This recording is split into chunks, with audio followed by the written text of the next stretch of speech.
Bom, boa tarde. Há alguns anos, uns 5, 6 anos atrás, eu fui homenageado pela Rede Globo no Dia dos Professores. No meio de uma aula, minha aula foi invadida pela Ana Maria Braga. Não sei se alguém chegou a assistir essa cena triste.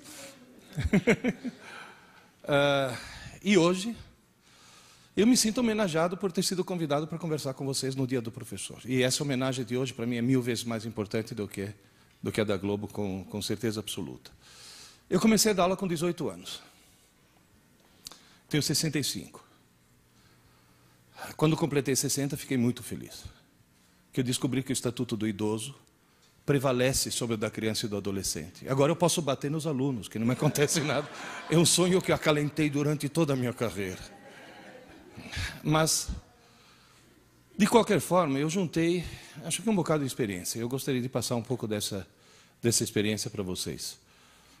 Só no cursinho, eu já dei aula no fundamental, já dei aula no prézinho, já dei aula no colegial, dei aula em graduação, dei aula na pós-graduação da PUC, durante 4 anos, num curso de formação de terapeutas familiares. Mas, digamos assim, a minha maior experiência é no cursinho, né? Já tive, até hoje, 100.400 alunos.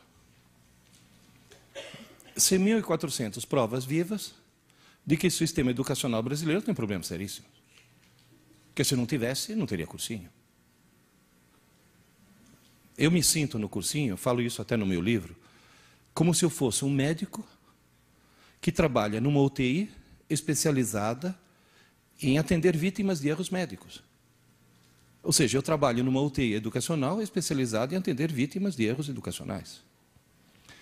Erros educacionais que eu gostaria de colocar para vocês, porque são fáceis de serem corrigidos. Extremamente fáceis.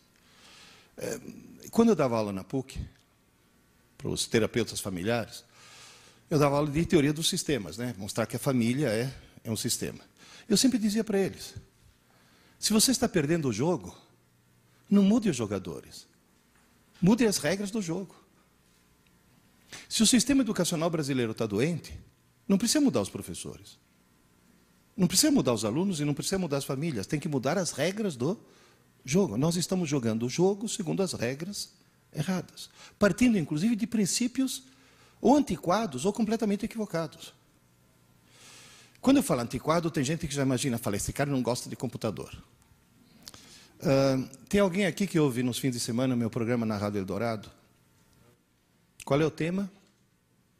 Computador. Certo? O primeiro computador que eu programei foi em 1967.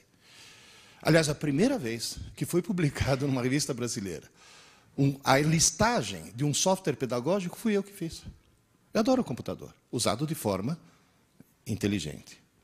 Aliás, por falar em inteligência, quando escrevi o primeiro livro, o segundo, a editora cuspiu sangue para poder lançar hoje. Vocês têm o privilégio de ser os primeiros a ver esse segundo. Esse é dedicado à paz, o primeiro é dedicado a alunos, e o número 3, que eu prometo para vocês, para o começo do ano que vem, é dedicado a professores. Eu ia lançar hoje o dos professores, mas, sinceramente, não deu tempo. Quando lancei o primeiro, Aprendendo Inteligência, já levei cacetada. Chegou uma psicopedagoga para mim, sabe aquelas psicopedagogas bem arrogantes? Desde quando inteligência se aprende? Eu falei, no seu caso, nunca. Agora, no caso dos meus alunos, existe essa possibilidade. Antigamente, se achava que inteligência fosse uma questão de nascença, certo? Fosse uma questão genética. Tanto é que há estudos que mostram que filhos de pais inteligentes são mais inteligentes. Só que o estudo mostra que isso vale mesmo que o filho seja adotivo. Ou seja, o ambiente é fundamental. Então, hoje, as neurociências já mostram. Tem cara que fala, desculpe, isso não é físico, sou. Só que como eu dei aula de computação durante muito tempo, eu dei aula durante muito tempo de inteligência artificial e configuração de redes neurais, eu me vi obrigado a estudar o cérebro humano. Que é o único computador que realmente pensa, por enquanto. Então, na realidade, as neurociências mostram hoje em dia o quê? Que inteligência, talento e vocação são qualidades aprendidas. Às vezes, de uma forma tão precoce, que as pessoas pensam que é de nascença. Eu vou dar um exemplo. Há 30 anos atrás, uma revista francesa de divulgação científica chamada La Recherche publicou um artigo mostrando que a astrologia não é ciência, é pseudociência, ou seja, a astrologia não funciona. A Associação dos Astrólogos Franceses imediatamente processou a revista. E a revista, para se defender, fez uma coisa maravilhosa. Contratou um instituto de pesquisa, falou, então vamos ver cientificamente. Fizeram a mesma pesquisa de campo que a Sofia. Sofia, onde você está? A Sofia tinha dúvidas, você não inventou, você foi lá, fez a pesquisa. Pesquisaram milhares de pessoas em termos de inteligência, talento, vocação, caráter, profissão, etc, etc, etc. E depois tabularam em função do signo para saber no que cada signo se sobressaía. A média deu exatamente a mesma. Ou seja, nenhum signo do zodíaco tem alguma característica especial. A média foi exatamente a mesma. Sinto muito decepcionar as pessoas que acreditam em astrologia, mas esse estudo mostrou que a astrologia realmente não funciona. Teve uma vez uma mãe indignada que chegou para mim e falou, então por que o jornal publica horóscopo? Eu falei, aonde, minha senhora? Na página humorística, junto com as histórias em quadrinho. Eu leio horóscopo. Eu acho divertidíssimo. Leão. Cuidado com os falsos amigos. Precisa ser de leão para tomar cuidado com os falsos amigos. Mas nessa pesquisa surgiu uma coisa estranhíssima. Apesar de estar demonstrado que os signos não influem absolutamente em nada, os nascidos em Capricórnio, Aquário e Peixes mostraram ter um QI mais elevado do que os outros 9 signos. E tira esse sorrisinho dos seus lábios, que só os nascidos na França, em Capricórnio, Aquário e Peixes. Agora, por que os nascidos na França, em Capricórnio, Aquário e Peixes, têm um nível de inteligência mais elevado que os outros 9 signos? Simples. Capricórnio, Aquário e Peixes. Dezembro, janeiro e fevereiro. Inverno, faz frio. Faz muito frio. E na França os pais saem menos de casa. E ficam mais tempo com o nenê. E só o fato do nenê ter tido mais assistência, mais estímulos, mais carinho, mais presença, faz com que ele se desenvolva intelectualmente mais que os outros. E é uma característica tão precoce, tão absurdamente precoce, que as pessoas acham que é de nascença. Então, na realidade, quando nós nascemos folhas em branco. E podemos ser qualquer coisa. Ninguém nasce matemático, poeta ou músico. Nós nascemos tudo. E a vida vai tirando. Quando o certo seria que a vida fosse acrescentando. Esse que é o problema. Bom, mas de qualquer forma, só para resumir, é bom que todos nós tomemos consciência que na nossa frente nós temos uma escada. Chamada escada da inteligência. Todos nós, em qualquer idade, podemos subir essa escada. É lógico que ela vai subir muito mais rapidamente do que você, em função da idade, mas todo mundo sobe a escada. Todo mundo consegue subir, só que tem um pequeno problema. Os degraus diários são baixinhos. Portanto, quanto em termos totais a inteligência de um ser humano pode aumentar, não tem limite. Agora, quanto ela pode aumentar diariamente é limitado pela própria estrutura das redes neurais do cérebro. Portanto, nós não podemos perder um dia sequer. Esse que é o ponto. Vocês vão dizer, e o sistema educacional brasileiro funciona? Olha, só para vocês terem uma ideia. Deixa eu avisar uma coisa. Alguém já ouviu falar aqui em Arthur Clarke? Arthur Clarke. Morreu 6 meses atrás. Que, aliás, me faz um favor, né? Toda vez que vocês na rua virem uma antena parabólica apontando para o céu, olha lá para cima e fala, obrigado, Arthur Clarke. Que foi ele que inventou isso, esse sistema de retransmissão. Pois é. O Arthur Clarke tinha uma frase que dizia, eu assisti uma conferência dele em Cambridge, em 1900 e tralalá. Any professor who can be replaced by a computer must be replaced. Qualquer professor que possa ser substituído por um computador deve ser substituído. Certo? Por favor, gravem isso. Se você for fazer um teste de QI na humanidade, seja, quantas pessoas, qual é o número de pessoas que têm um certo QI, vai dar a famosa curva em forma de sino, que mostra o quê? Que umas poucas pessoas têm um QI muito baixo, umas poucas pessoas têm um QI muito alto, e o chamado QI normal é 100. Que cá entre nós, não é lá grande coisa, né?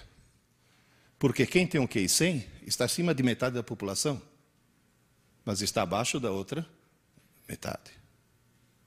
Pois é, foi feito um teste de QI na população da Inglaterra. QI médio dos ingleses, 100. Ou seja, os ingleses têm a mesma distribuição normal que a população mundial tem. QI médio dos norte-americanos, 98. Eles são normais também. Eu desconfio que era para dar 100, na última hora incluir o Bush, então caiu para 98. QI médio dos japoneses, 113. Muito acima da média. E mais uma vez, tire esse sorrisinho dos seus lábios, que é só japonês do Japão que tem esse. QI médio dos brasileiros, 87. E não vou nem falar quem que eles incluíram na última hora. Agora, na realidade, o cérebro de um japonês, o cérebro de um inglês, o cérebro de um brasileiro, biologicamente são idênticos. Idênticos. Isso já mostra o quê? Que no Japão, a estrutura, o ambiente, deve fazer coisas que estimulem mais a subida da escada, e no Brasil nós, pelo contrário, estimulamos a descida. É só mudar as regras do jogo. E a escola brasileira, o que faz? Nada, porque a escola brasileira, a escola oficial que eu falo, nem sequer sabe que essa escada existe. Portanto, eu já vi pedagogas falando, não, temos que respeitar a inteligência de cada um. Isso, sua tonta. Respeita, porque aí cada um vai ficar parado no mesmo lugar, não vai sair do lugar. Porque as pessoas não percebem que tem que haver estímulo para que haja esse... As pessoas nem sequer acreditam que possa haver esse crescimento. Tanto é que quando foi feito o PISA, alguém já entrou no site lá para ver o resultado do exame PISA? PISA, 41 países. Em 2003 teve 41 países participando do exame PISA. Brasil inclusive. Jovens de 15 anos. Foram testados os vários tipos de inteligências. Que, aliás, é palavra tabu, né, na pedagogia. Porque na pedagogia você fala competências e habilidades. Porque usar a palavra inteligência seria extremamente preconceituoso se a inteligência fosse uma coisa genética. Então foram medidos vários tipos de inteligências. Alunos brasileiros vindo de escolas públicas e boas escolas particulares. 41 países. 41 países. A melhor colocação num dos quesitos dos alunos brasileiros, aquela que eles se deram melhor, eles tiraram 4º lugar, de trás para frente. Nós fomos antepenúltimo. Na maioria nós fomos penúltimos. Inteligência matemática não. Nós fomos os últimos. Decididamente os últimos. Toda manhã quando eu acordo, eu levanto os olhos aos céus e falo, obrigado, Senhor, por ter criado a Tunísia.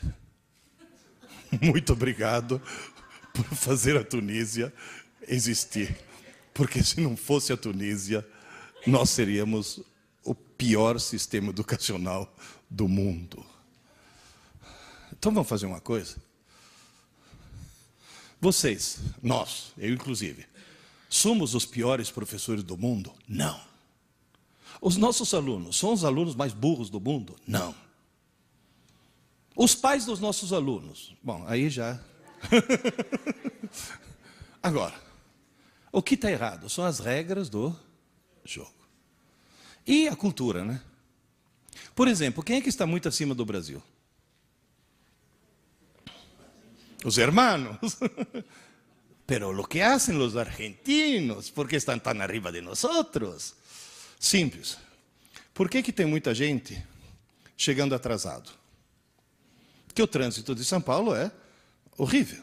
E por que o trânsito de São Paulo é... Não, tem gente que chegou adiantado porque acreditou no horário do Windows. Agora, que mudou o horário de verão antes da hora. Agora, por que o trânsito de São Paulo é horrível? Porque só na cidade de São Paulo tem mais veículos do que na Argentina inteira. Que não é nenhum motivo de orgulho. Vamos para a Argentina. Só na cidade de Buenos Aires tem mais livrarias do que no Brasil inteiro. Repito, só na cidade de Buenos Aires tem mais livrarias do que no Brasil inteiro. Estudante argentino lê. Estudante brasileiro assiste Malhação. Esse que é o grande problema. Essa já é uma regra do jogo que nós temos que mudar. Você vai dizer, professor, ao longo de toda a sua experiência, quais são os 3 grandes problemas que você identificou ao longo da sua carreira?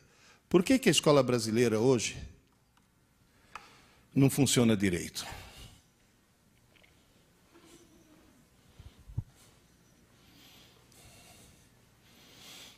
Hoje o aluno se sente no direito de conversar durante a aula. Você chama a atenção de um aluno? Se você chamar a atenção meio rudemente, você corre até o risco de ser processado. Há alguns anos eu fiz uma besteira.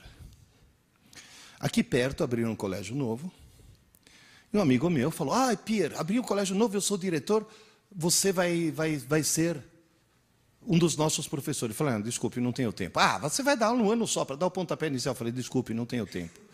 Pierre, você não consegue uma manhã por semana? Eu falei, não tenho tempo. Pierre, o dono do colégio vai ficar muito decepcionado. Ele já tinha reservado para você uma manhã por semana, $3.000 por mês. Falei, quarta-feira. Quarta-feira, lembrei agora que tem um... Olha, gente, como me arrependo.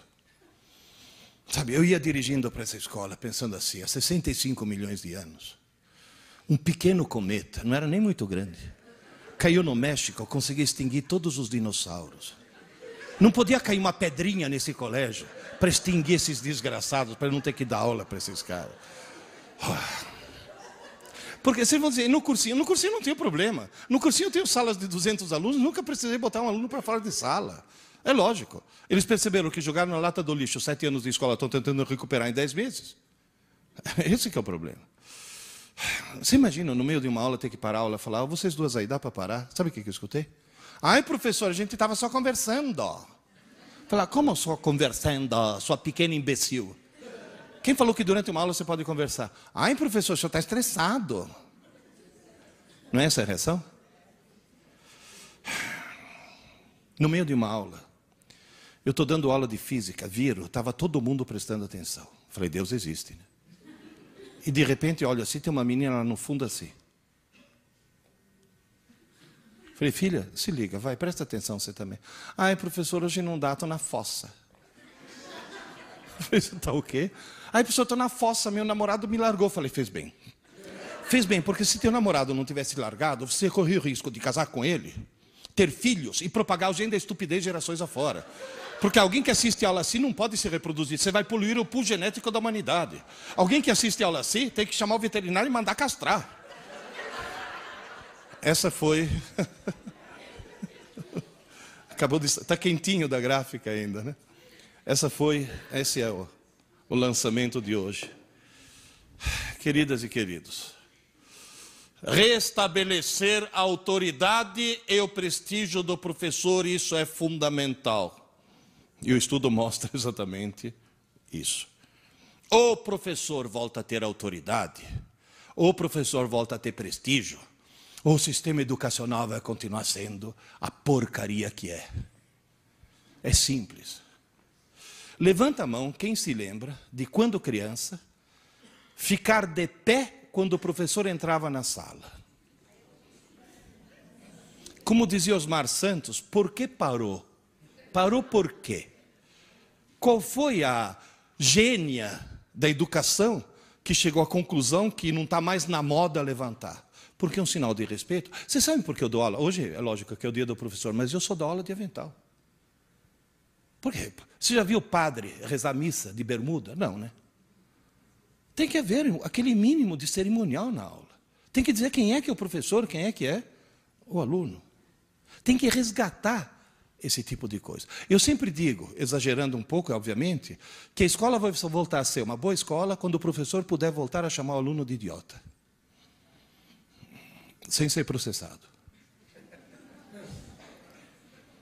Tem gente que fala, mas você vai xingar. Não é xingar. Gente, existe uma velha piada, que é sem graça, hein? Não vão rir depois. Mas é uma piada, para mim, muito didática. Diz que a mocinha fez 18 anos, tirou carta de motorista, fresquinha. Acabou de ganhar um carrinho do papai. Ela sai toda se achando o máximo na estrada. Está escurecendo. De trás do morro tem uma curva, sai um carro que acende a luz baixa. Ela acende a luz baixa para mostrar que ela também tem. Aí o carro acende a luz alta, ela acende a luz alta. O carro passa por ela e grita, vaca! Ela grita, corno! Faz a curva e bate na vaca que estava no meio da estrada. Ou seja, às vezes você pensa que a pessoa está te xingando e a pessoa está tentando ajudar. Por isso que eu falo para os meus alunos, se eu te chamo de idiota, isso não é insulto, é um diagnóstico. Que é o primeiro passo para a cura. Gente, antigamente, o pai chegava para a professora primária, falava, professora, cá está meu filho, estou te entregando meu filho. Você faz esse menino aprender a ler, escrever e fazer conta. E se ele aprontar, você fala comigo que eu enquadro o moleque, tá? Não era isso? Hoje, já vi em porta de escola, eu vi isso. A mãe chegar para a filha e falar, agora você vai assistir a aula dessa bruxa, e se ela te encher o saco mais uma vez, você fala comigo que eu vou enquadrar, ela vai perder o emprego na porta da escola. Então, essa inversão de valores. Gente, eu estou cheio de escutar aluno que vira para mim e fala, ô Pierre, você só dá aula ou também trabalha? Entende? Como se ser professor deixou de ser profissão. E vou dizer mais.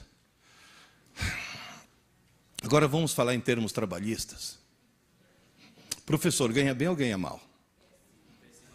Poderia ganhar melhor sem que isso implicasse nenhuma despesa adicional por parte do patrão? Sim, se voltasse a fazer o que existia quando eu era criança. Livro. O papel que você comprou para imprimir esse livro, você pagou imposto? Não. Por quê? Se você importa um livro dos Estados Unidos, você paga imposto? Não. Por quê? Porque pela Constituição brasileira, livro é imune de impostos. E por que professor não? Porque desde quando? Na minha época, professor não pagava imposto de renda, vocês sabiam disso? Não tinha desconto em folha. O nosso pior patrão não é o dono do colégio, o nosso pior patrão é o Estado.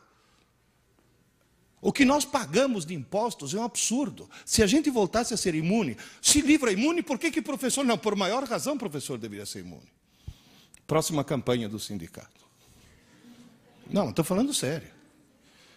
E outra coisa, restaurar fé pública. Professor tem que ter fé pública. Porque se um guarda me multa e eu digo, não estava fazendo, ele diz, você estava fazendo, a palavra dele vale mais do que a minha, porque ele tem fé pública, coisa que o marronzinho da CET não tem. Vocês sabiam disso? Ele não tem autoridade desse tipo de multa, porque ele não tem fé pública. E o professor voltar a ter fé pública. A palavra do professor tem que voltar a ser uma coisa importante. Segundo problema, que é o mais grave de todos. Aluno brasileiro, e quando eu falo aluno, estou incluindo vocês quando eu estava fazendo a faculdade, viu? Aluno brasileiro não estuda para aprender, estuda para tirar nota. E se estuda para tirar nota, tira nota. Passa de ano.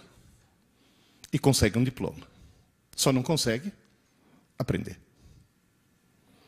Vocês vão dizer, mas professor, se um aluno tira uma boa nota, não quer dizer que aprendeu? Eu conheço duas técnicas para tirar uma boa nota sem aprender. Uma é ilegal, outra é legal. Qual que é ilegal? Cola.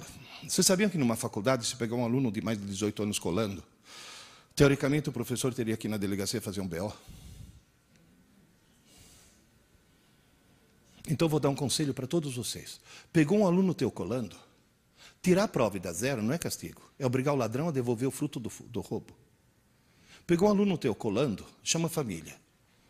Teu filho tentou roubar. Segunda vez suspende. Terceira vez expulsa. É maçã podre.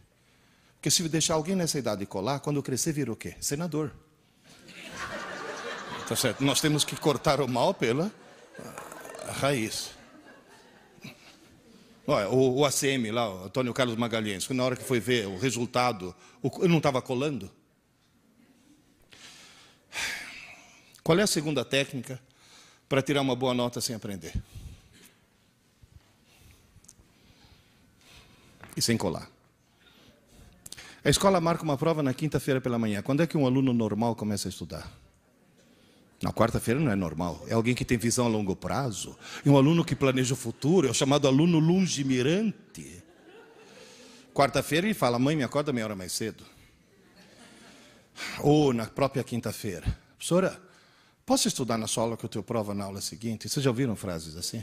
Alguém poderia me dizer por que alunos do fundamental, do médio, da graduação e da pós-graduação e do doutorado, por que todo mundo estuda o mais em cima da hora possível? Para não dar tempo de esquecer. E se tiver tudo fresquinho, tira a nota. E depois? Que grande e gigantesca palhaçada é o nosso sistema educacional. Eu sempre falo que o nosso sistema educacional tem duas desgraças. Uma é calendário de prova. Porque aí o cara estuda para prova. Não. E a cultura. Eu já vi mãe falando, ô filho, desliga esse videogame, menino, vai estudar, você tem prova amanhã. Essa mãe acha que está ajudando o filho. Essa mãe está cometendo um crime hediondo. Essa mãe devia ser presa sem direito à fiança. Essa desgraçada está arruinando a vida do filho. Porque está induzindo o filho a estudar, porque tem prova. E mesmo a gente comete esse erro. Ô, presta atenção, isso vai cair na prova. Vocês percebem a distorção? A enorme distorção? Terceiro problema. Somos um país de analfabetos funcionais. Somos um país de analfabetos funcionais. Ou seja, nós somos um país em que, teoricamente, o índice de analfabetismo é baixo. Mas na hora que você vai checar, você descobre que nós temos um monte de pessoas que sabem transformar letras em sons, mas não em ideias. Gente, vou dar um exemplo de analfabetismo funcional, aproveitando que você está aí. Quando eu casei com a tua mãe, era meu filho. Quando eu casei com a mãe dele, ela chegou para mim e falou, sabe, meu avô é velhinho, estou quase, está no fim da vida, coitado. Eu queria dar o último prazer para ele. Falei, qual? Ele é um daqueles judeus que fugiram da Europa nas perseguições. E o sonho dele é ver a neta casar na sinagoga. Você casaria na sinagoga? Eu falei, claro que sim. O patrão é o mesmo. Só muda aqui embaixo quem cobra os 10% de comissão. Vamos lá. Aí eu cheguei para o rabino, Sobel, você me casa na sinagoga? Ele falou, Pierluigi, Sobel, aquele das gravatas, aquele que enlouqueceu. Pierluigi, eu vou te casar na sinagoga se você souber ler um reza em hebraico. Tá bom, negócio fechado. E lá peguei. Aleph, Beit, Gimel, Dalet, fui embora. Na hora da cerimônia, agora o noivo vai ler um reza muito importante. Eu peguei. Baruch atah Adonai Eloheinu melech haolam shelo asa isha. Muito bem, Pierluigi. Aí eu falei, ainda bem que ele não me perguntou o que eu li. Porque o que eu sou em hebraico? Analfabeto funcional. Eu sei transformar letras em sons, mas não em ideias. Tanto é que quando fui contar essa história, eu decorei a frase de tão traumatizado que eu fiquei. Né? Fui contar essa história para o Asaf, lá do ângulo, ele foi criado em Israel. Ele fala hebraico fluentemente. Contei para ele, ele falou, ô Pierluigi, você tem uma pronúncia boa, eu entendi tudo. Eu falei, que bom, você entendeu tudo, eu não entendi. Aliás, me tira uma curiosidade, o que eu li? Ah, é uma reza importante que diz, abençoado seja Deus nosso Senhor, que não me fez nascer mulher.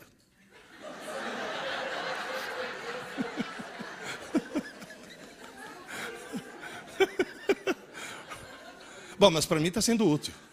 É que quando eu dou aula, chega uma aluna e fala, professor, posso sair? Estou com cólica. Eu falei, pois não, filha. E lá dentro eu penso, Baruch atah Adonai. Mas, de qualquer forma, nós temos um problema terrível. Professor, quais são as causas disso tudo? O que está acontecendo? Por que nós viramos, por exemplo, um país de maleducados? É o péssimo hábito que existe nos lares brasileiros e você tem que falar com os pais dos teus alunos e com vocês mesmos para acabar com essa maldita mania de deixar a televisão ligada o tempo todo. Porque a televisão ligada o tempo todo me permite o quê? Nesse momento está o Jô Soares tentando falar comigo.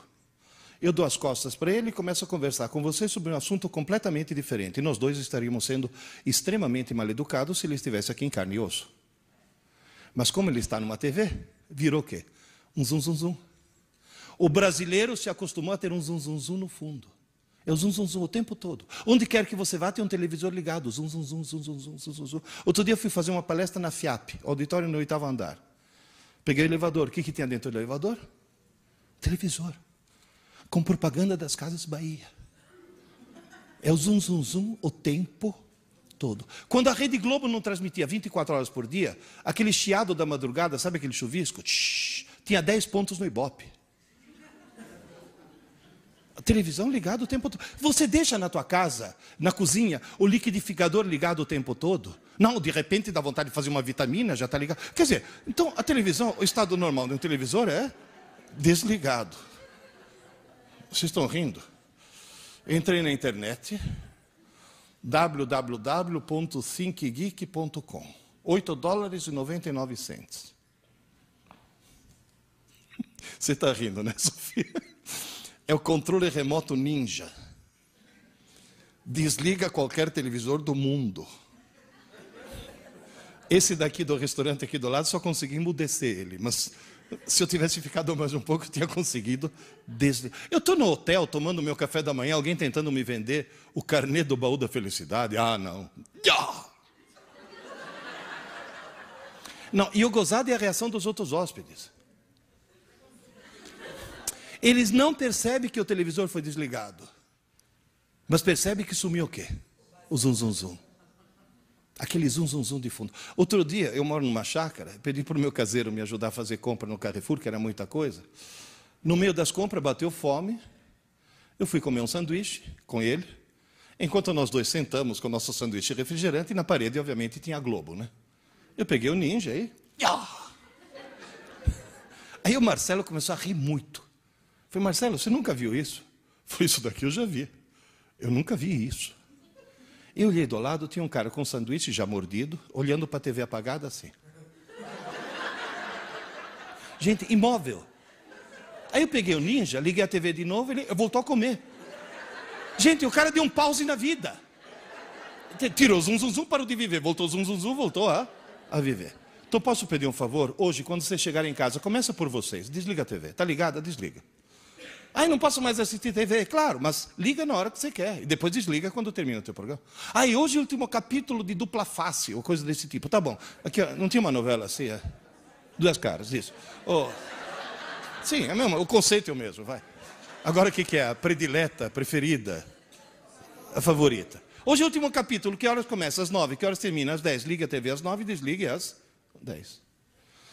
Porque aí você assiste o que você quer, senão você assiste o que eles querem. Televisor está transformando os brasileiros em mal-educados. Todos nós estamos ficando mal-educados. Esse é um problema que dá para resolver. E dá para resolver restaurando o prestígio do professor. Principalmente isso. Qual era o segundo problema? Estudar para a prova. Por que as pessoas estudam para a prova? Porque as pessoas têm dentro do crânio uma coisa maravilhosa chamada cérebro, o melhor computador do mundo. Só que veio sem manual de instruções. E as pessoas não sabem usar. Para não ficar agora aqui com... Eu não vou querer dar uma aula de neuropedagogia para vocês. Então, para simplificar, eu vou fazer uma metáfora. Aprender é escrever no cérebro. Tudo bem? Aprender é escrever no cérebro. Só que em cada região você escreve de uma maneira diferente. Naquela região azul, cerebelo, aquele que fica na base do crânio, é como se você pegasse um formão e um martelo e fosse cavando letra após letra na pedra. Você tem uma laje de pedra e fica com um formão e um martelo batendo e cavando letra após letra. Demora para escrever, não demora? Agora, qual é a vantagem? Depois que você escreveu, você não apaga nunca mais. Está claro isso? Levanta a mão quem levou algum tombo para aprender a andar de bicicleta. Certo. Quem não levantou a mão não sabe andar de bicicleta. Por que todos nós levamos algum tombo? Porque foi muito difícil escrever no cerebelo a habilidade de andar de bicicleta. Agora você vai ficar 30 anos sem subir numa bicicleta. A hora que você subir, o que vai acontecer? Você sai andando. Você sai pedalando. Foi difícil escrever, mas você não apaga nunca mais. Então você pode dizer, eu aprendi a andar de bicicleta. Um dia eu estava atravessando a Avenida Paulista, de carro, com o teu irmão. Você é o 4.2, era o 5.2. Estava com o teu irmão. Era ele. Que chegou e falou, pai, o que está escrito no alto daquela igreja? Eu falei, aonde? O que é aquele? Deo in honorem sancti Aloisii. O que é isso, pai? Eu falei, é latim, filho. E você sabe o que está escrito? Eu falei, deixa eu ver. Deo, terminação O é dativo, objeto indireto. In honorem acusativo. Sim, in regio acusativo. Sancti Aloisii é genitivo. Aí está escrito, filho, que essa igreja foi construída para Deus em honra de São Luís. Ele me olhou de uma forma muito estranha. Falou, pai, você não é professor de física? Eu falei, sou. E você sabe latim? Aí eu expliquei para ele, filho, quando eu tinha a tua idade, 14 anos, latim era uma das matérias da escola, que infelizmente algum imbecil de Brasília resolveu tirar, certo? E, portanto, quando eu tinha a tua idade, eu aprendi latim. Aí virou para mim e falou, nossa, pai, mas faz tanto tempo. É que para os nossos filhos nós não nascemos, nós somos fundados, né? Então, nossa, pai, mas faz tanto tempo. Eu falei, filho, eu não falei que me ensinaram latim. Eu não falei que eu tive aula de latim. Eu falei que eu aprendi latim. E quando se aprende para sempre. Em que idioma estou falando com vocês?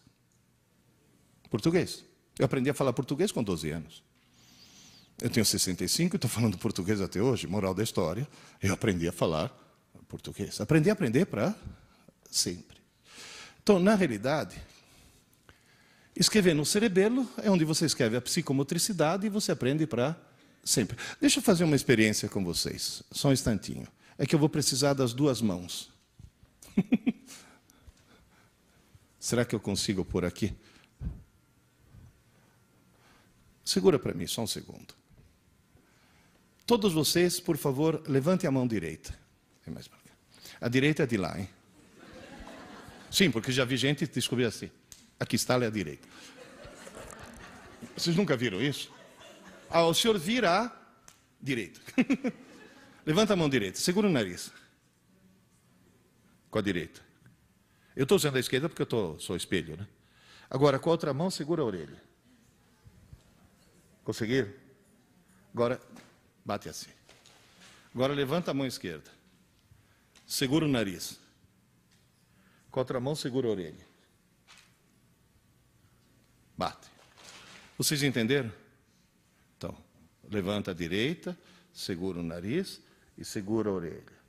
Bate, levanta a esquerda, segura o nariz e segura a orelha. Bate. E agora no meu ritmo. Prontos? 1, 2, 1, 2, 1, 2. Vai, vamos. 1, 2. Obrigado. Moral da história. Vocês notaram uma coisa? Vocês entenderam o que era para fazer. Mas ainda não aprenderam. E é bom o professor entender muito bem que entender é uma parte do processo, aprender é outra. Não tem, entende? Não é? Uma já implica na outra. Agora, se hoje à tarde vocês treinarem, amanhã vocês não vão poder fazer isso? Semana que vem, você não vai poder chegar na tua sala de aula, mostrar isso para os seus alunos, falando, está vendo? Qualquer idiota consegue fazer isso, você não consegue. Quer dizer, na realidade, você pode aprender. Se hoje à tarde você ficar na frente do espelho e treinar, tranca a porta do banheiro, para que ninguém te surpreenda fazendo isso. Uma coisa foi entender, a outra coisa foi aprender. Porque escrever no cerebelo não é uma coisa simples. Agora, como é que eu escrevo no sistema límbico, que é essa região amarela aí em cima? Aí é exatamente o contrário. Em vez de ser extremamente difícil, é como se eu pegasse um bastão e fosse escrevendo na areia. Sabe, Padre Anchieta, escrevendo poesias na areia. Só que está ventando. Então eu escrevo e apago. Escrevo e apago. Escrevo e apago. Então, na realidade, o sistema límbico é o rascunho do cérebro. É um lugar onde é muito fácil escrever, é muito fácil apagar. Você apaga coisas que você colocou segundos antes. Você está sentada na sala, levanta, vai até a cozinha, para no meio da cozinha e fica que nem uma tonta se perguntando o que eu vim fazer aqui, meu Deus do céu. Já aconteceu com algum de vocês? O que você faz para lembrar? Não adianta buscar inspiração na geladeira, você é obrigado a voltar. E nesse momento, você diz, eu tenho sérios problemas mentais. Por favor, tomem consciência de que dentro da cabeça de cada um de nós, inclusive dos nossos alunos, mora um idiota. Essa é a parte idiota do cérebro. Não, realmente. É a primeira que acorda pela manhã. Vocês já notaram quanta besteira você faz de manhã cedo? Num dia muito frio, eu vi esse cara pular de um beliche e calçar 2 meias no mesmo pé. Ele calçou uma, depois ficou pulando, quando achou outra, em vez de calçar no pé descalço, calçou no pé que já tinha a meia. Qual é a desculpa? Eu estou sonado. Não é que está sonado, é a parte idiota do cérebro que funciona assim. Gente, eu já vi gente fazer... Eu já vi um colega meu, Renato, atendeu o telefone no controle remoto da TV. Eu, de manhã cedo, olha quem está falando. Eu já escovei os dentes com hipoglós. Alguém que chega a esse extremo tem problema, certo? Agora, você sabe qual é a boa notícia? É que lá no córtex, naquela outra região, dentro de cada um de nós, mora um gênio.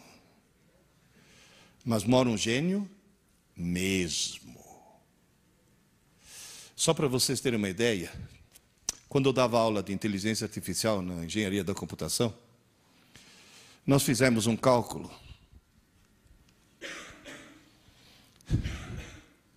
Quantos computadores de última geração? Esse é um notebook de ultimíssima geração. Quantos eu deveria ligar em rede para simular um córtex humano? O cálculo mais otimista deu 15 mil. 15 mil. Ou seja, dentro de cada crânio de cada um de vocês, tem uma rede equivalente a 15 mil computadores. Vocês têm ideia do que quer dizer isso? Quer dizer que vocês e todos os seus alunos, no fundo, são gênios. Alguns bem no fundo, né? Mas todo mundo tem esse potencial, essa genialidade potencial. Ou seja, todo mundo pode subir a escada da inteligência. Em primeiro lugar, eu gostaria de dar parabéns para o engenheiro, né? Que é colocar 15 mil computadores num 1,5 litro, isso sim é nanotecnologia. Em segundo lugar, lembre-se de uma coisa, se alguém estudar que nem um louco, 10 horas por dia, todos os dias da semana, sábado e domingo inclusive, todas as semanas do mês, todos os meses do ano, e todos os anos de sua vida, essa pessoa esgota a capacidade de processamento de seu cérebro em aproximadamente 4 séculos. 4 séculos. Está certo que a expectativa de vida aumentou. Mas também não vamos exagerar. Quanto tempo você vai viver? Se você for uma Dercy Gonçalves. Oscar Niemeyer. Eu pretendo morrer aos 96 anos baleado por um marido ciumento. Esse é o meu projeto de vida. Agora, 4 séculos significa o quê? Que todos nós vamos morrer com pelo menos 3/4 da inteligência que ele nos deu ainda a ser desenvolvida. Sabe o que quer dizer isso? Aquela escada que eu falei no começo, é uma escada que tem degraus para 4 séculos, e nós só temos fôlego para 1 século. Portanto, a escada é como se fosse infinita, não tem fim.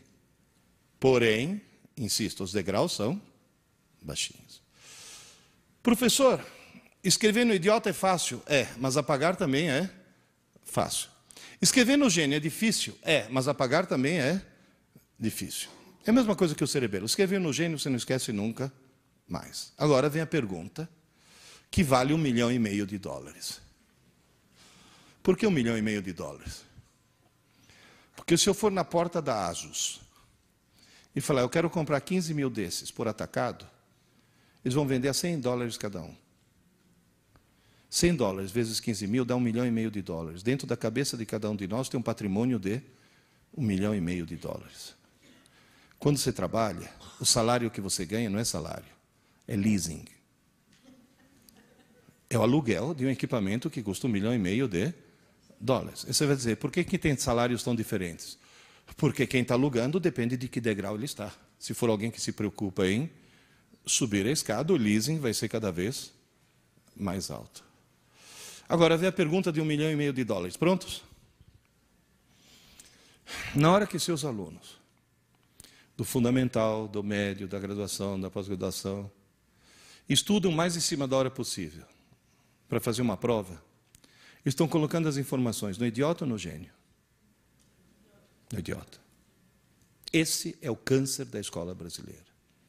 Você vê aluno entrar na sala de aula, o cara entra assim. sem chacoalhar a cabeça. Que se você chamar, falar, ô Zé, que foi? Pronto, agora embaralhou tudo. Agora eu vou ter que estudar de novo. Ou aquela menina que entra assim, não fala comigo, não fala comigo, não fala comigo. Ou aquela que chega e fala, professora, dá a prova logo, pelo amor de Deus, antes que eu esqueça.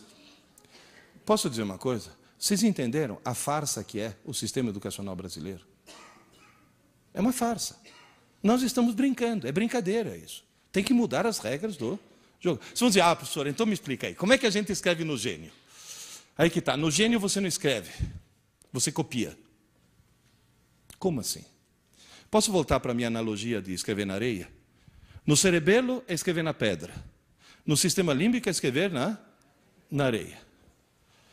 Agora atenção, eu estou escrevendo na areia. Quer um conselho? Como dizem em Piracicaba, carca fundo, mas carca bem. Porque depois que você cansar de escrever, você vai dormir. Você some de cena. E entra em cena uma rotina automática, que eu chamo encarregado da manutenção, que chega nessa areia, que está afundada, joga cimento em cima. Obviamente, onde tem uma valeta bem funda, o cimento é mole e penetra. E na hora que essa placa de cimento endurece, você levanta essa placa de concreto, tudo que estava em baixo relevo vai estar agora em alto relevo. Essa placa de concreto é levada para um gigantesco armazém chamado córtex e é armazenada para sempre, porque o concreto e a pedra, onde você escreveu no cerebelo, são igualmente duros. Só que no cerebelo ainda dá para escrever acordado. No concreto, você teve que dormir e deixar que essa rotina entrasse no lugar. Moral da história, é como no computador, quando você digita uma tecla qualquer, o código dessa tecla não vai para o HD, vai para a memória RAM. O que é a memória RAM? É um rascunho, é uma memória pequena e provisória, é a areia do computador. Eu quero gravar para sempre, eu quero salvar. Então você copia para o HD. Ninguém escreve diretamente no HD. Primeiro você escreve no rascunho e depois é que você passa para o HD. Então isso significa que até certo ponto o cérebro humano é muito parecido com o computador. O sistema límbico faria o papel de RAM. E o córtex faria o papel de HD. No cerebelo você escreve na pedra, no rascunho você escreve na areia, e no córtex você armazena as placas de concreto que foram moldadas noite após noite. Isso significa o quê? Que escrever no teu rascunho é a coisa mais fácil do mundo. Você escreve facilmente e algum tempo depois, lixo. Escrever é fácil, mas apagar é tão fácil quanto. Você vai dizer, professor, quanto tempo depois? Sei lá, minutos, até horas. Mas nunca dias. O que está escrito na areia pode durar minutos, pode durar horas, mas nunca dias. E esse que é o grande equívoco, porque quando dura horas, o cara está com a informação aí, olha lá, está disponível, olha lá, está disponível, qual é a sensação que o cara tem? Que esteja disponível para ser. E no dia seguinte, o famoso, como era mesmo? Como é que se escreve no córtex? É que eu estou sem mousepad aqui, não é que eu estou sem pontaria, não estou bêbado. No córtex, você escreve pegando uma rede neural, desligando alguns neurônios e ligando outros. Você muda o circuito do cérebro. E mudar o circuito do cérebro com o cérebro acordado é a mesma coisa que trocar o pneu do carro com o carro em movimento. Ninguém consegue. Na Fórmula 1 tenta às vezes, mas atropela o mecânico. Se você quiser trocar o pneu do carro, quiser fazer a manutenção, primeiro você para o carro, depois você troca o pneu. Moral da história, durante o dia, todas as informações que entram no teu cérebro entram no rascunho, na areia. Só que como o rascunho é pequeno, quando está entupido, a reação é sono. Quando chega à noite, aquele famoso... Não é corpo cansado. Corpo não sente sono. Aquele... É cérebro entupido. É o cérebro falando, pelo amor de Deus, Desliga esse troço que eu preciso fazer manutenção. Aí o que você faz? Dorme, obviamente. Você vai dormir para que entre o cara da manutenção. Na hora que você dorme, a atividade elétrica do teu cérebro cai quase a zero. Nesse momento você tem que ir de alcachofre em coma. Depois, de repente, começa uma atividade muito intensa. É o chamado sono REM, REM de Rapid Eye Movement. Embaixo da pálpebra, você vê os olhos se movendo. Se alguém te acordar nesse momento, você falou, bem no meio do meu sonho. Depois volta a parar, depois volta a atividade. Parou. Parou o carro. Atividade, trocou o pneu. É nesse momento que é feita a manutenção do cérebro. Queridas e queridos, à noite, vocês não dormem para descansar. Descansar, vocês estão descansando agora, que estão sentados. À noite, você dorme para sonhar. E você sonha para fazer a manutenção do cérebro, noite após noite. Nessa manutenção, primeira providência, limpar boa parte do rascunho. Por que limpar boa parte do rascunho? Porque no dia seguinte você tem que ter onde escrever. Quem já passou uma noite em claro sabe muito bem que no dia seguinte fica meio abobado. Não porque não dormiu, porque não sonhou. O sonho que é, e todo mundo sonha, hein? Tem gente que não lembra, mas todo mundo sonha. Vocês vão dizer, professor, vai tudo para o lixo? Felizmente não, né? Durante o dia você recebe muita informação. Uma pequena fração é gravada no concreto, tira o molde no concreto e leva para o armazém do córtex e transforma em pouco conhecimento. Ou seja, outro dia vi lá, veja, um artigo dizendo assim, as crianças de hoje em dia são muito mais inteligentes porque recebem muito mais informação. Porque tem a internet, tem a televisão, fala, calma lá. Não adianta entupir a pessoa de informação. Neurologicamente, a quantidade dessa informação que pode ser transformada em conhecimento é pequena, os degraus são baixinhos. Por isso, por exemplo, um equívoco terrível, escola que dá aula para o aluno de manhã e de tarde. É um absurdo isso. Porque não adianta, você simplesmente está sobrecarregando alguém com coisas que ele vai acabar jogando no lixo. Você dá uma aula maravilhosa para o teu aluno, no meio da aula você conta uma piada. Depois de 2 meses, o que o desgraçado lembra da aula? Da piada. Alguém já se perguntou por quê? O tal encarregado da manutenção não é uma rotina racional, é uma rotina emocional. Por isso que eu sempre digo, o bom professor tem que ser um sedutor. Ou seja, tem que ser alguém que faz o aluno gostar da matéria dele. Porque aí a parte emocional é muito importante. Agora, por que a piada ficou gravada? Porque o cara está assistindo aula escrevendo de leve. Ainda se por cima, se for alguém que assiste Malhação, se sente no direito de conversar com o vizinho. Aliás, outra coisa, sindicato. Abaixo-assinado de todos os professores desse país, para a Rede Globo, pedindo para a Malhação parar de fazer apologia do mau aluno, porque o herói de Malhação é o mau aluno.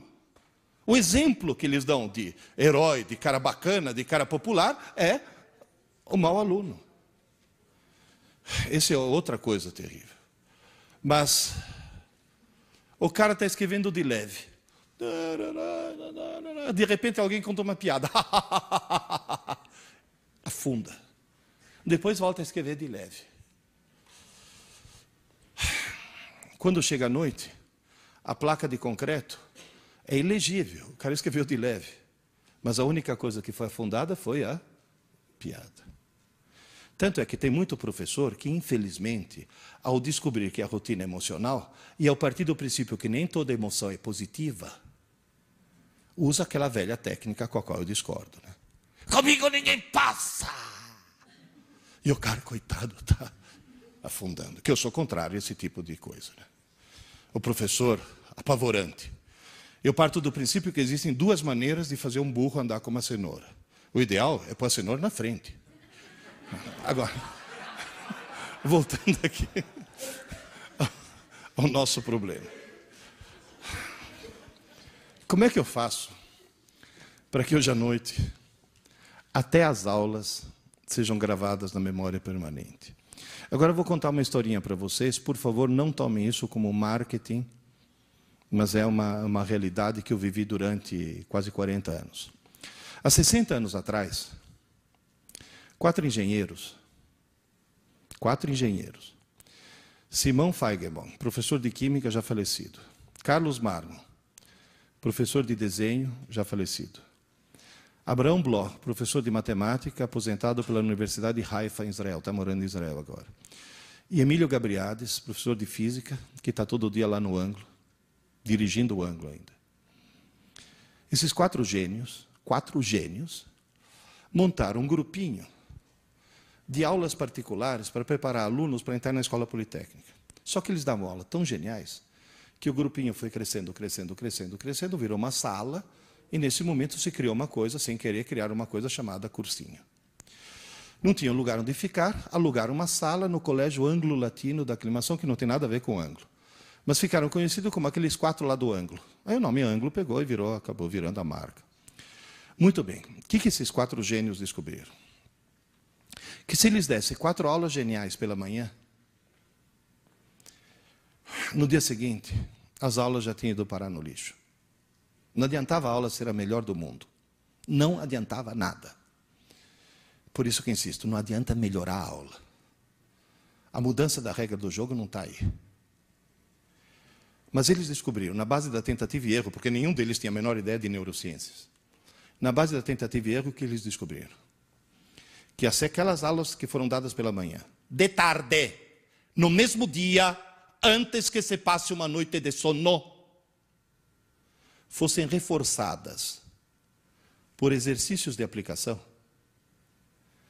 que seria, dentro da minha analogia, escreveu de leve na aula, e depois à tarde, na hora de fazer a tarefa, afunda aquilo que estava de leve, para que saia um bom alto relevo no concreto, não só aquela aula ia durar até o dia seguinte, como ia durar para sempre.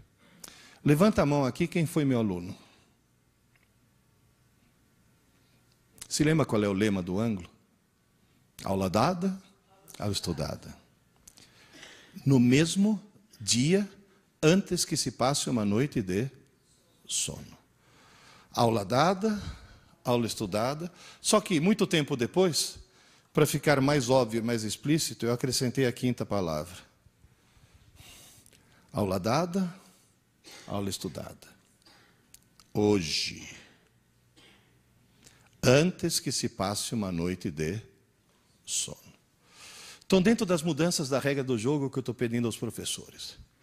Você dá aula de matemática numa turma, segunda e quinta. Segunda e quinta. Na segunda-feira você dá uma aula importantíssima, passa uma tarefa que, aliás, observação, é um crime qualquer professor dar uma aula que não venha seguida de uma tarefa. Porque qualquer aula que não tem exercícios de aplicação depois é uma aula inútil, é uma aula que vai ser jogada no lixo. Está bem claro isso? Você dá aula segunda e quinta, na segunda-feira você passa uma tarefa e diz, pessoal, a tarefa é tão importante, mas tão importante, mas tão importante, que eu vou cobrar. Coisas terríveis acontecerão com quem não me entregar a tarefa. Só que a outra aula dele é quando? Quando é que o cara faz a tarefa? Ou quinta de manhã, sentado na escala, copiando de um CDF. Não é isso? Quando a tarefa, para ter efeito, devia ter sido feita quando? No mesmo dia. Portanto, o truque qual que é? A regra do jogo básica. Faça seus alunos estudar pouco, mas todo dia. Convença os pais dos seus alunos a fazê-los estudar pouco, mas todo dia. Aquela mãe devia falar, filho, desliga esse videogame e vai estudar, menino, você teve aula hoje. Você teve aula hoje, não você tem prova amanhã. Professor, funciona. Vocês têm boa memória? Qual é a bandeira que estava no topo? Finlândia. Na hora que o Ministério da Educação descobriu que a Finlândia é o melhor sistema educacional do mundo, e aliás até o que era nosso secretário da Educação, aquele lá, o Clodovil da Educação, como é que chama? O Chalita, descobriu que a Finlândia é o melhor sistema educacional do mundo, pegaram as pedagogas do Ministério da Educação, da Secretaria da Educação, e mandaram as pedagogas fazer um estágio na Espanha. O que elas foram fazer na Espanha? Ah, não, Barcelona é fashion. Porque agora a pedagogia brasileira virou moda.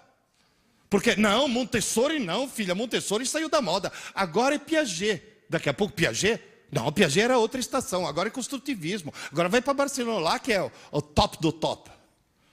Gente, vamos parar de tentar descobrir novas maneiras de ensinar e vamos tentar resgatar as velhas e boas maneiras de aprender. Porque o fundamental é o aluno aprender, não é como a gente ensina. Ai, agora é lousa digital, lousa eletrônica. Para com isso.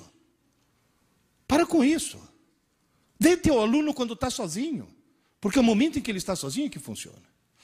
Eu fui para a Finlândia, porque eu estou desconfiado da Finlândia faz muito tempo. Eu fui para a Finlândia há tanto tempo, mas há tanto tempo, que eu tive dificuldade para passar na fronteira, porque a Rússia ainda era União Soviética. Para vocês terem uma ideia de há quanto tempo eu fui lá. Bom, em primeiro lugar, eu aconselho todo mundo a nunca ir para a Finlândia no inverno. É muito deprimente. O sol nasce às 11 horas da manhã e se põe às 2 da tarde.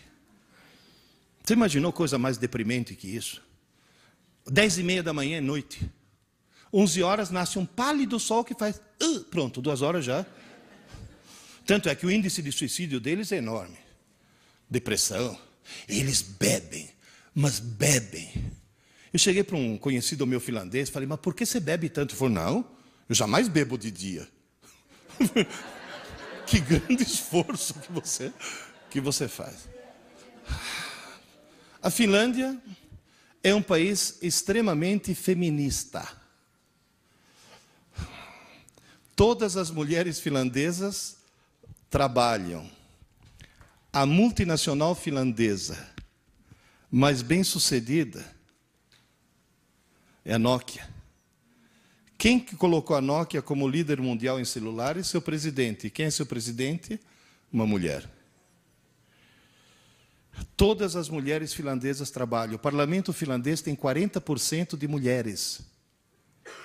40% do parlamento são mulheres. Todas as finlandesas trabalham. Só que a Finlândia é um país de primeiro mundo, né? Não tem babá, não tem empregada doméstica.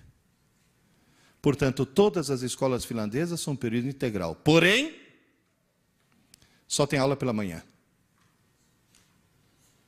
À tarde eu fui visitar. Cada criança tem uma mesinha, uma gaveta, onde guarda seus cadernos, seus livros, e em silêncio e sozinhos, eles fazem aula dada, aula estudada, hoje. E são o melhor sistema educacional do mundo. Eu sempre digo que a Finlândia somos nós, na rua Tamandaré 596, faz 60 anos. E nunca veio nenhum secretário da educação perguntar para a gente por que vocês têm tanta eficiência e tanto sucesso. Por quê? Nós não temos os melhores professores e nem temos o melhor material. Nós temos os melhores alunos na medida que eles se convenceram que um bom aluno é alguém que estuda pouco, mas todo dia. Gente, essa é a regra do jogo que eu imploro para vocês mudarem. Por quê? É tal história. O aluno acha que nós não existimos fora da escola e nós achamos que o aluno não existe fora da escola. O aluno é gozadíssimo. Eu estou jantando num restaurante e passa um ex-aluno. Ô, Pierre, você comendo? Essa é a reação.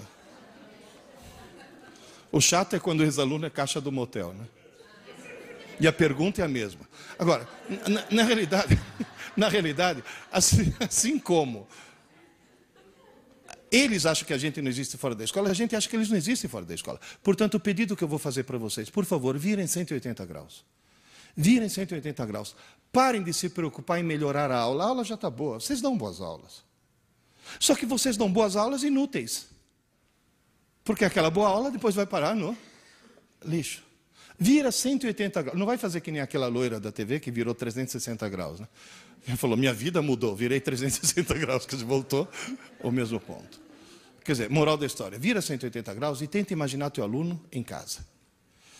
Quem é de escola pública sabe que a dificuldade é que tem aluno em casa que nem mesa tem. Por isso que, inclusive, uma das coisas que a escola pública deve fazer é escolas de período integral. Porém, insisto, tendo aula apenas pela manhã. E vou dizer mais. Se teu aluno assiste aula pela manhã, ele tem que estudar à tarde. Se teu aluno assiste a aula à tarde, tem que estudar à noite, não na manhã seguinte. E se alguém aqui assiste a aula à noite, eu tenho uma boa notícia e uma má notícia. A má notícia é que você vai ter que dormir meia hora mais tarde. A boa notícia é que, como a aula está tão recente, na areia está tudo bem marcadinho ainda.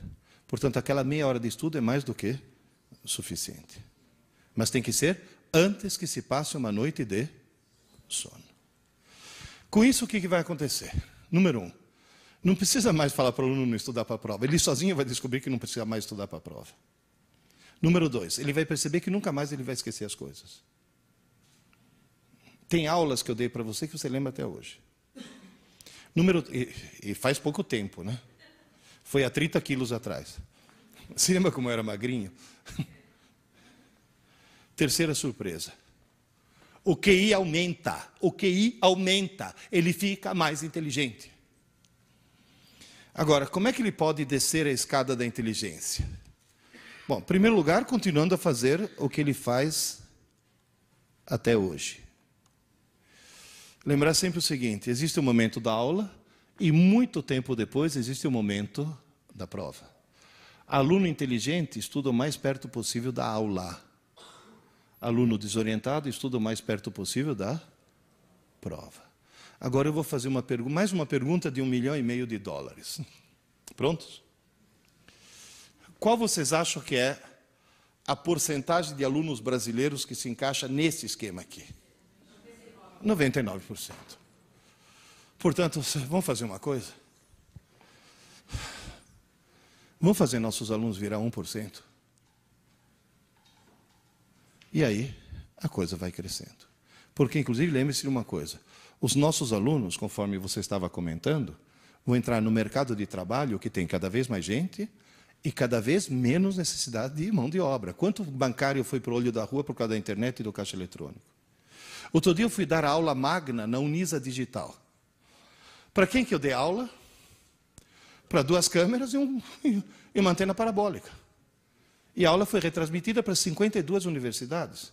Se não fosse a tecnologia, precisaria de 52 Pierluigi para fazer aquilo que um Pierluigi só fez. Certo? Agora, insisto mais uma vez. Uma aula magna, uma palestra, são todas coisas que a eletrônica pode suprir. Agora, aula de verdade, se não tem o olho no olho, se não tem o professor recebendo o feedback do aluno, não funciona. O professor de verdade é alguém que dá aula olhando para a cara dos alunos e recebendo o feedback imediato. Está claro isso? Isso é fundamental. Transformar em 1%. Como é que nós conseguimos abaixar o nível de inteligência? Você tem uma menina que está querendo ver como termina o último capítulo de Sabrina. Ela está interessadíssima em ver como termina o livro. Mas ela mora numa casa onde a TV está ligada. Sem querer, o que ela faz? Assiste a TV. E você vai dizer, o que ela assiste? Pela 17ª vez, ela assiste A Volta à Lagoa Azul. Ela já assistiu esse filme 16 vezes, é o filme que mais passa na TV. Agora, o que leva alguém a assistir A Volta à Lagoa Azul? Foi hipnotizada. Porque a televisão hipnotiza. Eu já trabalhei na televisão. Eu sei como funcionam os bastidores da TV. A função da TV é imbecilizar. Eu trabalhei 4 anos na TV Educativa de Santos. Eu era âncora de um programa. E 2 anos na TV Cultura. Alguém lembra de um programa chamado Qual é o Grilo? Lembra? Que foi quando eu fui preso. Me perguntaram a opinião sobre o que eu achava, como professor de física, de construir centrais nucleares em Peruíbe. E como o programa era ao vivo e não tinha censura prévia, eu pude dizer, qualquer governo que num país como o Brasil pense em construir uma central nuclear, ou é burro, ou é corrupto. E, aliás, quando fui preso, teve muita gente que falou, olha que coragem. Depois me soltaram logo em seguida. Olha que coragem que teve aquele professor. Bateram palma. Quem é que bateu palma? O mesmo pessoal que agora está em Brasília, estão construindo a Angra 3. Foram os mesmos. E os motivos devem ser os mesmos também. Na década de 50, foi inventado um eletrodoméstico maravilhoso que prometia divertir.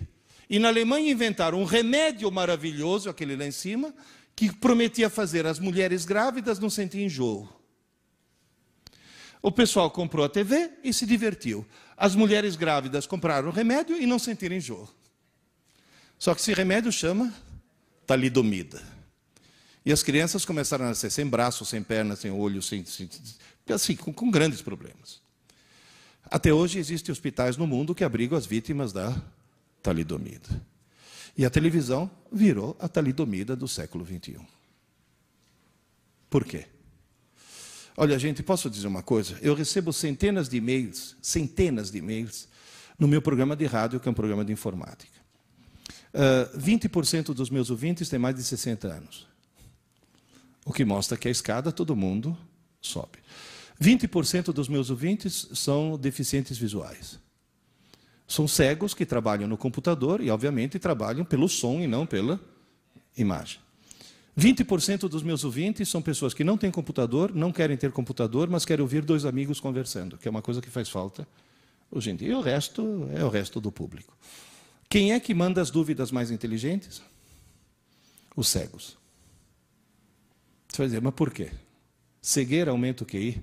Não, mas não assistir TV aumenta. Não, estou falando sério. Estou falando sério. Vocês não... Gente, a TV intencionalmente acaba com o espírito crítico das pessoas. Por quê? Por uma razão muito simples. Porque se não abaixar teu espírito crítico, você não compra. Gente, outro dia eu estava no hotel assistindo um programa do canal Discovery, e aí vi uma propaganda que durou acho que uns 10 minutos. Olha, 10 minutos é grana, hein? Mesmo uma TV por assinatura, 10 minutos de programa. Quer dizer, que o cara está vendendo o produto. O que ele está vendendo? Um sofá de plástico preto inflável. Agora eu pergunto, em nome de Deus, por que alguém vai querer em casa um sofá de plástico preto inflável? Que se você sentar sem camisa e levantar, ele vem junto. Tem algum motivo? Tem. Mostra lá a propaganda que você está... Tem um cara sentado ao ar livre no seu sofá de plástico preto inflável. De repente, um de cada lado, vem 2 caminhões assassinos que tentam espremê-lo. Mas ele está sentado em cima do sofá. E o sofá aguenta 2 caminhões. É uma coisa que pode acontecer com qualquer um. Você está belo e sossegado, vem os 2 caminhões, mas você tem o sofá de plástico preto inflável. Eu posso perguntar por que vocês estão rindo? Sabe por que vocês estão rindo? Porque vocês não estão à frente de uma TV, portanto estão com o espírito crítico a toda. Está claro? Estão percebendo o ridículo da situação. Porque se nesse momento tivesse uma TV ligada aqui, passando essa propaganda e passando essa cena, ia ter cara olhando e falando, nossa, é resistente mesmo. Quer dizer, você perde o espírito crítico. Há mais ou menos 15 anos eu tive uma crise de azia durante a noite. Levantei, tomei um antiácido, fui para a sala, para não acordar minha mulher. Liguei a TV. Bom, em primeiro lugar, eu descobri uma coisa que me deixou pasmo. Que na TV aberta, passa filme semi-pornô. E com um enredo sofisticadíssimo, né? Certo? Do tipo, está chovendo, tira o sutiã. Quer dizer, aquelas coisas assim, absolutamente sem nexo. Qualquer coisa é desculpa para ficar pelado. Aí eu vi uma propaganda que durou uns 10 minutos. Foram os 10 minutos mais intrigantes da minha vida. Que eu não entendi o que estavam me vendendo. Eu vi uma senhora loira de meia idade, fantasiada de toureiro, com uma roupa de lamê dourado, toda cheia de lantejoula, parecia uma drag queen, tentando me vender alguma coisa em espanhol. Eu falo espanhol, mas eu não entendi. No fim, ela subiu num palco, num ambiente que parecia um templo asteca, sentou num trono, no meio de 2 tochas acesas, e encerrou a propaganda, me olhando nos olhos e falando, ligue já, ligue já, ligue já. Eu olhava e falava, mas ligue já por quê? O que ela quer, meu Deus do céu? Eu fui investigar e descobri que não é uma senhora. Não, também não é um senhor. É um híbrido, vai. Se você pegar Hebe Camargo e Calbi Peixoto e fizer a síntese, você vai obter uma coisa estranhíssima chamada Walter Mercado. Que até pouco tempo atrás estava falando ligue já no México. Agora está falando ligue já no teu celular. Prepare-se, Walter Mercado está de volta. Agora, o que é de estranhar não é ter uma coisa estranha na TV. Coisa estranha é ter na TV do mundo inteiro. Na TV americana, então, quanto mais estranho e pervertido for o cara, maior audiência que ele tem. Lembra daquela charada? O que é o que é? Anda para trás, muda de cor e come criança. Michael Jackson. Ou seja, você tem as coisas mais esquisitas do mundo na TV do mundo inteiro. Porém, o que é de estranhar é que esse cara fatura bruto 240 milhões de dólares por ano. O que é de estranhar é que quando ele fala ligue já, as pessoas ligam. E a Rede Globo aprendeu a lição, né? Que na hora que o Pedro Bial fala ligue já, 60 milhões de idiotas ligam para o paredão do Big Brother, pagando. O cara que liga para o paredão do Big Brother tem que estar muito lesado mentalmente. E tem que estar num degrau bem baixo lá da escada. Agora, professor, o que mais abaixa o QI? Como já disse, computador mal usado. Eles ficam até 3 horas da manhã no MSN, conversando com 10 pessoas ao mesmo tempo, portanto, fatiando o seu lobo frontal em 10 pontos de atenção ao mesmo tempo. E cuidado, hein? A função do lobo frontal é fazer convergir todas as informações que vêm de todos os nossos módulos cognitivos numa linha única de pensamento. O cara está fatiando aquilo, está abrindo 10 caminhos diferentes. Aí o que acontece? A mãe leva na psicopedagoga, que leva para o neurologista, e esse neurologista tem um protocolo de sintomas de verdade, de criança que sofreu acidente de parto, que bateu a cabeça quando era nenê, ou seja, criança que tem problema neurológico, e com esse conjunto de sintomas, ele diagnostica TDA. Só que essa criança não está com TDA. Se essa criança tirar o computador do quarto e colocar na sala, o TDA desaparece. Então, vocês percebem que o que está acontecendo é que a informática está produzindo, fora o fato de que, se tiver algum professor de português aqui, já deve ter ficado horrorizado com a ortografia, né? Por que a esmagadora maioria das placas que eu encontro na estrada tem essa indevida crase? Porque as obras são a 500 metros, não são a 500 metros, né? Por que tem isso? Porque de tanto ver escrito errado, as pessoas acham que é errado o que é certo. Já tem no vestibular esse ano, já teve aluno esse ano que passou, que na redação de vestibular escreveu aqui com K. Isso anula uma redação. Tanto é que eu estava brigando com o aluno meu, eu falei, para de escrever feito um idiota, senão depois você vai fazer a redação escrevendo feito um idiota, com esse internetiquez aí. Pô, professor, é para escrever mais rápido, é para abreviar. Eu falei, é para abreviar? Então, por favor, me explica que raio de abreviatura é. Escrever naum, que tem 4 letras, no lugar de não, que tem 3. Aí vira um outro, professor, o que é abreviatura? Falei, um dia você irá preso. E a abreviatura é o que você faz para entrar no carro da polícia, seu desgraçado.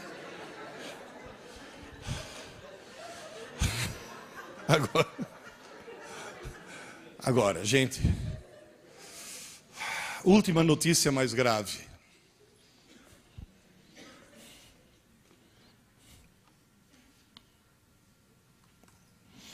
O uso do MSN, um psiquiatra descobriu, produz um rebaixamento no QI, que é o dobro do que o seu jovem fumasse maconha.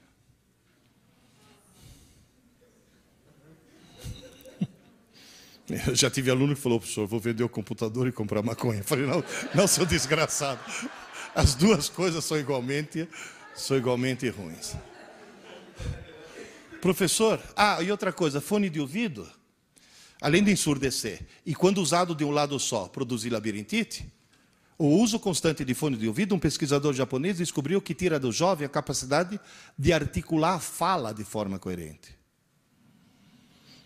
Gente, talidomida eletrônica. O problema não é o uso, o problema é o abuso. Está claro, gente? Então, é uma coisa com a qual nós temos que tomar muito cuidado. Porque, em nome da modernidade, agora é tudo moderninho, agora o professor tem que ser up-to-date. E tem que saber mexer com tecnologia. Vai nessa. É claro que tem que estar familiarizado com... Isso daqui fui eu que fiz. Não pedi para ninguém fazer esse trilho. Eu sei programar em HTML. Isso daqui são coisas que você tem que saber fazer. Mas tomar muito cuidado. Professor, tem alguma coisa fascinante que a pessoa não consiga deixar de fazer, que seja assim, absolutamente avassaladora, e que mesmo assim faça subir a escada da inteligência? Livros. Não tem mouse, mas só se sai bem na vida quem lê muito. E só lê muito quem lê por prazer. Mais uma regra do jogo que eu quero mudar. Professores de literatura, por favor, esqueçam que vocês são professores de literatura e transformem-se em professores de leitura. Porque do jeito que é dada a literatura hoje nas escolas, em vez de criar o prazer pela leitura, se cria o ódio pela leitura. Você pega uma criança de 12 anos e fala, eu vou te fazer descobrir o prazer pela leitura. Toma, Iracema. Nunca mais ela chega perto de um livro. Primeiro, professor de leitura. Depois é que vira professor. Se você começar com Harry Potter, você chega em Machado de Assis. Se você começar com Machado de Assis, você não chega em lugar nenhum. Criar o prazer pela leitura. Como é que se cria o prazer pela leitura? Eu tive essa sorte quando eu tinha 9 anos. Eu morava na Itália, fui buscar o livro semanal da minha mãe na banca de jornal. Minha mãe adorava livro de mistério, Agatha Christie, essas coisas assim. Eu não gostava muito. Aí o jornaleiro chegou para mim e falou, Pierluigi, saiu uma coleção nova aqui. Urânia, ficção científica. Não quer levar o número 1? Arthur Clarke. Arthur Clarke, hein, naquela época. Falei, o que é? É mistério também? Ele falou, sim, mas é outro tipo de mistério. Uma espaçonave que vai para Marte, aí os alienígenas. Opa. Marte. Comprei. Levei para casa e perdi o fôlego. Sabe quando você faz... Eu olhava e falei, muito bom, não conseguia parar. Não consegui parar. Gente, eu tenho 65 anos. Eu só tive essa sensação de, mas isso é muito bom, 3 vezes na vida. Com sexo, ficção científica e leite condensado. Foram as 3 grandes descobertas. Quer dizer, obviamente não na mesma idade, né? E não nessa ordem. Moral da história, logo em seguida está comprando o número 2, número 3, número 4, número 5. A coleção ainda existe. Estou esperando chegar pelo correio número 1700 e pouco. Ninguém lê milhares e milhares de romances se não for por puro prazer. Mas tem que descobrir o prazer de ler. Aí, um belo dia, chegou um dos meus filhos, tinha 15 anos. Ô pai, estou muito preocupado. Eu falei, por que, Adriano? Pai, descobri que não é que eu não gosto de ler. Eu odeio ler. Falei, que bom, agora que está preocupado, sou eu. Pai, você lê muito, né? Falei, eu leio muito. Todas as minhas irmãs leem muito. Falei, todas as suas irmãs adoram ler. Todos os meus irmãos também leem. Todos os teus irmãos também leem. Pai, sou eu que não leio? Será que eu vou ficar burro? Eu falei, não, meu filho, você já é. Porque quem não lê, por definição, é uma besta. Inclusive, ele chegou e falou, mas eu já li um livro. Indicado pela escola. Depois eu fui ler. Olha, se fosse o primeiro livro da minha vida, eu era semi-analfabeto até hoje. Um livro horrível. Eu olhava para aquilo e falei, meu Deus, quem que escreveu isso? Só pode ser uma freira que fuma maconha, não tem outra explicação. Era um livro sobre as crises místico-religiosas de uma galinha. De uma galinha. No meio do livro, por uma escada de luz, descia o Arcanjo Galo. Eu falei, não, Arcanjo Galo não, é jogo duro, né? Falei, Adriano, não estou pedindo para você ler um livro, estou pedindo para você descobrir o prazer de ler. Ele falou, como? Eu falei, fácil. Foram escritos milhões de livros no mundo. Um foi escrito para você. Ele falou, qual? Eu falei, não sei. Como é que eu acho? Eu falei, simples. Comece a ler um livro qualquer. Está chato? Para e começa outro. Para, pai. Para. Porque a tua tarefa não é ler um livro, é descobrir o teu livro. Se está chato, não é teu livro. Começa outro. Está chato? Para. Começa outro. Está chato? Para. Começa outro. Está chato? Para. Falei, sabe qual é o perigo? Depois de você fazer isso 4, 5, 6 vezes, você vai ter a falsa sensação que todos os livros do mundo são chatos. Não é verdade. Continua, insista. Livro é que nem namorada. Está chata? Troca. Está chata? Troca. E realmente você andou trocando muito ultimamente. Moral da história. Acho que na 8ª tentativa ele achou Hobbit, do Tolkien. Pai, nunca achei que um livro pudesse ser divertido. Falei, está salvo. Porque nesse momento ele não achou um livro divertido. Ele achou que ler é divertido. É uma forma de lazer. Devorou Hobbit.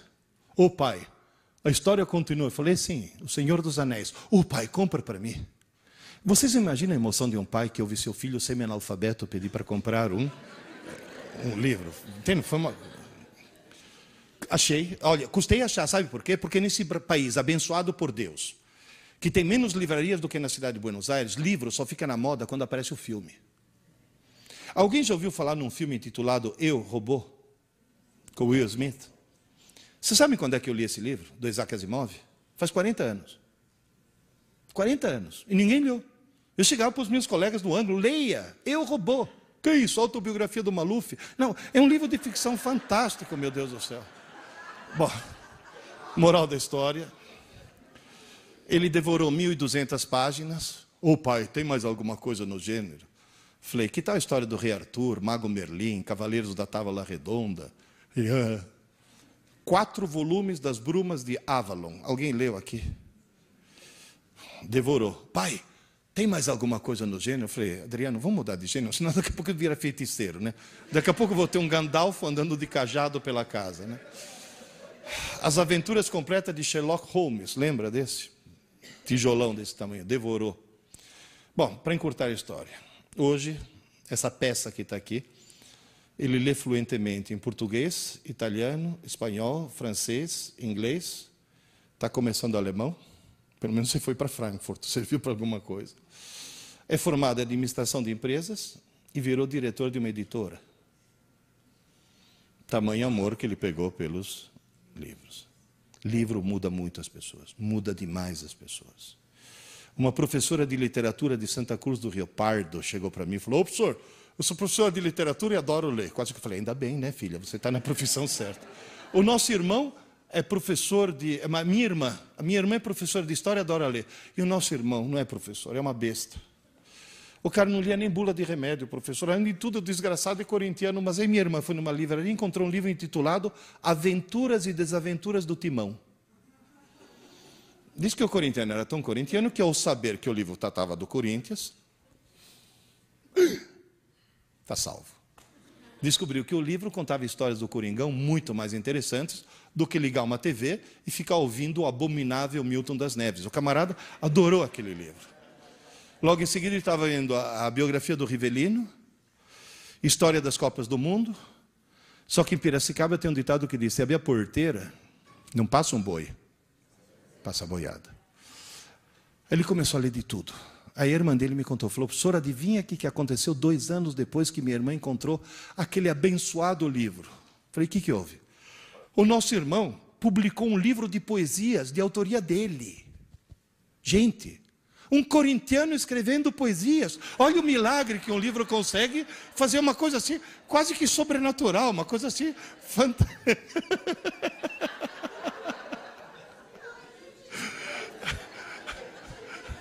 Moral da história, só para encerrar. Como é que nós vamos resolver os 3 problemas? Problema número 1, conversar na aula. O que tem que ter? Disciplina não é repressão, é organização. E a disciplina tem que envolver a escola, os professores, a mantenedora, o diretor, os professores, os alunos e as famílias. Isso que é fundamental. Porque tem mãe que é terrível. Quer ver uma coisa? Aula dada, aula estudada, hoje. Uma escola que faz isso religiosamente, todos os alunos, pode fazer prova surpresa?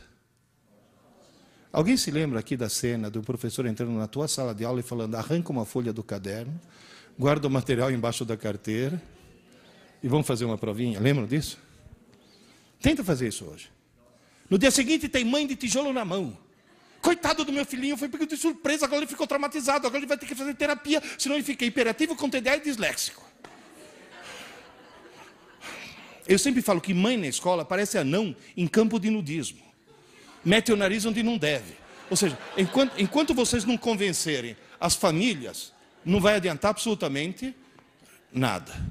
Segundo problema, estudar para a prova. Vocês sabiam que, por lei, a escola é obrigada a publicar um calendário de prova? Ou seja, é a lei mais burra que eu já vi na minha vida.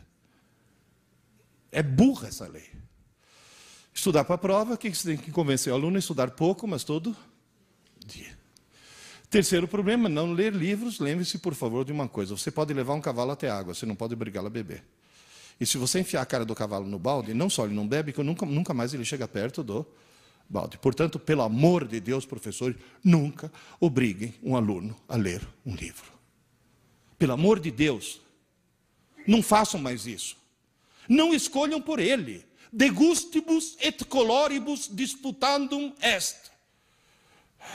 Cor e gosto não se discute. Cada um tem o direito de gostar do que quiser. Você, se eu te dou o direito de achar que Machado de Assis é um gênio, você, por favor, me dê o direito de achar que Machado de Assis é chato. Então, qual é o truque? Dê um leque. Escolha. Não está bom? Começa outro. Não está bom? Começa outro. Até você achar teu livro. Muitas escolas já estão fazendo isso, e quando o aluno acha o livro dele, sabe o que ele faz? Quando ele gosta? Ele vai na frente e conta para os amigos por que aquele livro é fantástico.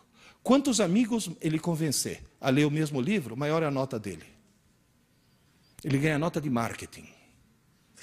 Merecidíssima, na minha opinião, porque está transformando os outros em leitores. E, finalmente,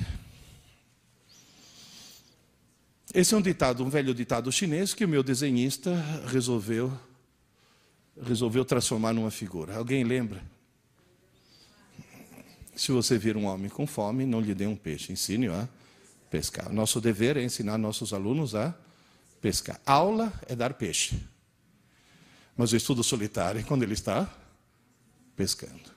Está claro isso? Está entendido isso? Aliás, eu gostaria de mostrar para o Lula. Investe um pouco mais em educação, pelo amor de Deus, né? E um pouco menos nessas Bolsa Famílias que vão parar para pessoas que, inclusive, nem precisam disso, né? Muitas precisam, mas muitas não. Bom, daqui a pouco eu vou estar lá autografando o livro. Esses livros na livraria custam R$25.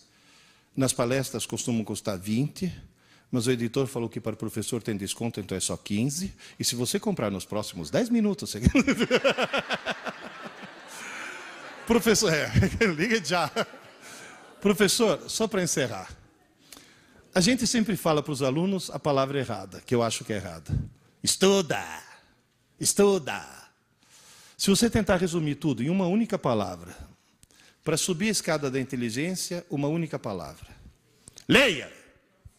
Nem que seja para ler Júlia, Bianca, Sabrina. Mas, pelo amor de Deus, leia.